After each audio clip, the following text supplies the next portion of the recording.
కేంద్ర మంత్రి కిషన్ రెడ్డి మీడియాతో మాట్లాడుతున్నారు. ఇప్పుడు లైవ్ చూద్దాం. అది కాకుండా కూతురు beer brand scam,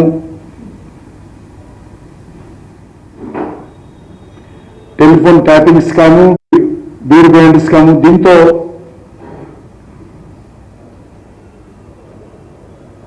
TRS party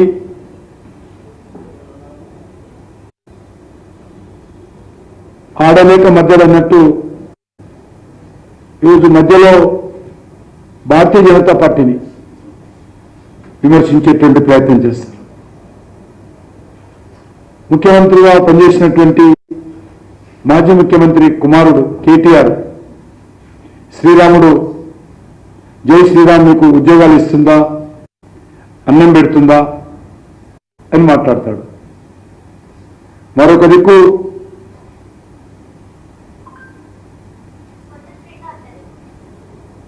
శ్రీరామనండి జై శ్రీరామనండి బీజేపీని తొక్కండి అంటాడు.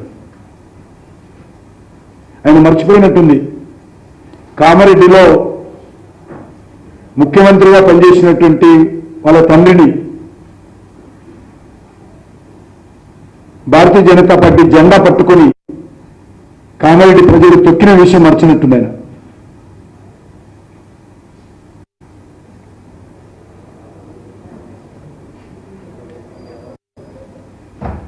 నేను ఈరోజు టిఆర్ఎస్ పార్టీని ఒకటే ప్రశ్నిస్తున్నాను. నిన్న గెలిచిన ఎమ్మెల్యేలు నిలబెట్టుకోలేనటువంటి పరిస్థితుల్లో ఈరోజు ఏ ముఖం పెట్టుకొని ఎంపీలకు ఓటు అడుగుతాడో కేసీఆర్ చెప్పాల్సిన అవసరం ఉంది. ఇంకా గోడల మీద రాతలు, ప్రజల ఇళ్ల మీద వేసినటువంటి స్టిక్కర్స్, గత శాసనసభలో ఓటేసినప్పుడు పెట్టినటువంటి ఇంక సిరా, ఇంకా ఉన్నప్పుడే గెలిచినటువంటి ఎమ్మెల్యేలు ప్రజాస్వామ్యాన్ని అవహేళన చేస్తూ, ప్రజాస్వామ్యాన్ని కూని చేస్తూ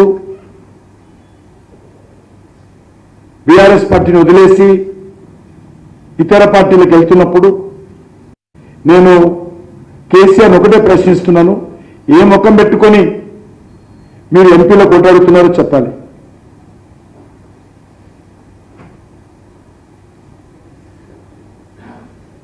అదేవిధంగా ఈరోజు బీఆర్ఎస్ పార్టీకి ఈరోజు డిపాజిట్ కోసం పోటీ చేయాలి, గెలవడం కోసం కాదు. డిపాజిట్లు తెచ్చుకోవడము, దానికోసం కేసీఆర్ పర్యటన చేయాలి. పరిస్థితి తెలంగాణలో ఉంది.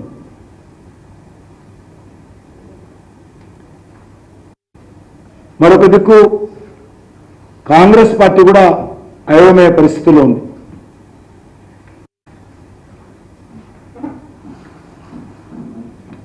కాంగ్రెస్ పార్టీ గత శాసనసభ ఎన్నికల్లో అనేక రకాల హామీలు ఇచ్చారు. సోనియమ్మ రాజ్యం వస్తుందని ఒకసారి, ఇందిరమ్మ రాజ్యం వస్తుందని ఒక్కసారి,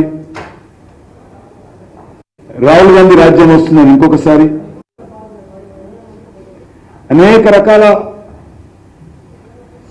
పేర్లతో అనేక రకాల రాజ్యాలు వస్తాయని ప్రజలకు అనేక గ్యారంటీల పేరుతో గారడి చేసి ఓట్లు దండుకున్నటువంటి రేవంత్ రెడ్డి గారు నిన్న జరిగిన బహిరంగ సభల్లో గ్యారంటీల విషయం అబద్ధాలు ఆడుతా ఉన్నాడు, మాట మాట్లాడుతూ ఉన్నాడు. ఇప్పుడేమో ఆగస్టు 15 ఈ ఎన్నికలు జరుగుతాయని, ఎన్నికల షెడ్యూల్ ఉందని ఇది 5 సంవత్సరాల క్రితమే తెలుసు. గత పార్లమెంట్ ఎన్నికలకు సంబంధించి ఏదైతే 2019 జరిగాయో, నెక్స్ట్ ఎలక్షన్స్ ఎప్పుడు వస్తాయి, ఎలక్షన్ కోడ్ ఎప్పుడు ఉంటుందో 5 సంవత్సరాల క్రితమే అందరికీ తెలుసు దేశ ప్రజలకు, ఒకరోజు అటు ఇటు. మరి ఈరోజు జూన్ 4 వరకు ఎలక్షన్ కోడ్ ఉంటుంది. మరి మీరు 100 రోజులని చెప్పి ఎన్నికల షెడ్యూల్ ప్రకటించకముందే ఆ 100 రోజులు అయిపోయినా కూడా ఇచ్చినటువంటి హామీలు అమలు చేయకుండా ఈరోజు మాట మారుస్తా ఉన్నారు. పోనీ జూన్ 4కు ఎలక్షన్ కూడా అయిపోతుంది కదా, జూన్ 15 ఇస్తారా? ఈ గ్యారెంటీలు అమలు చేస్తారా? మళ్ళీ దాన్ని ఆగస్టులో పొడిగిస్తున్నారు.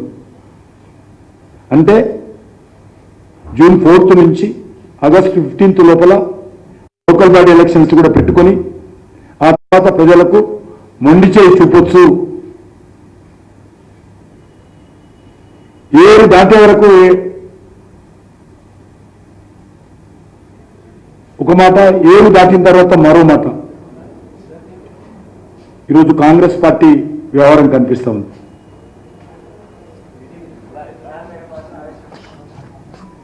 నేను అడుగుతా ఉన్నాను, మీరు గత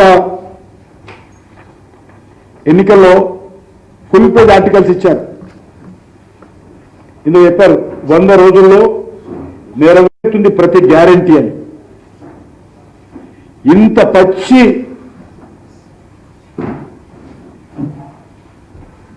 మోసం చేసినటువంటి పార్టీ కాంగ్రెస్ పార్టీ.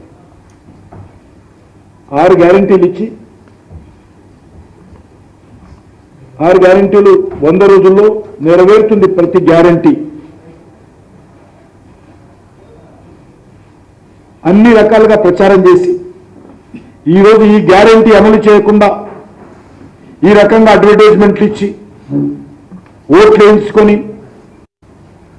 ప్రమాణ స్వీకారం చేసి అధికారంలోకి వచ్చి అది సోనియా గాంధీ రాజ్యమో, అది ఇందిరమ్మ రాజ్యమో, అది రాహుల్ గాంధీ రాజ్యమో, ఏదైనా రాజ్యం కానీ మీరు ఏదైనా పేరు పెట్టుకోండి, తెలంగాణ ప్రజలకు ఇచ్చినటువంటి హామీ అమలు చేయకుండా దగా చేసినటువంటి కాంగ్రెస్ పార్టీకి ఈ పార్లమెంట్ ఎన్నికల్లో ఓటు అడిగే నైతిక హక్కు ఉందని